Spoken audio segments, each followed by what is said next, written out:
नवरात्रीत घट बसविण्याआधी घराची साफसफाई करण्यामागे धार्मिक व शास्त्रीय कारणे आहेत. धार्मिक कारणे. देवीचे स्वागत. नवरात्र म्हणजे शक्तीची पूजा.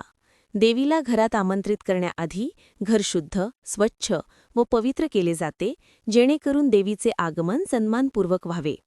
शुद्धता आणि पवित्रता. पूजा, मंत्रजप, हवन या सर्व क्रिया शुद्ध जागेतच फलदायी मानल्या जातात. वाईट शक्तींचा नाश. स्वच्छतेमुळे नकारात्मक ऊर्जा, अशुद्धता व अडथळे दूर होतात असे मानले जाते. शास्त्रीय कारणे. आरोग्यदायी वातावरण. पावसाळ्यानंतर नवरात्री येते, घरातील धूळ, किडे, जंतू यामुळे रोग पसरू नयेत म्हणून साफसफाई केली जाते. मानसिक समाधान. स्वच्छ घरात पूजा केल्याने भक्तिभाव अधिक वाढतो व मनाला शांतता मिळते. सामाजिक परंपरा. एकत्रित कुटुंब व समाजात स्वच्छता आणि पवित्रता या मूल्यांचा प्रसार व्हावा म्हणूनही ही प्रथा आहे.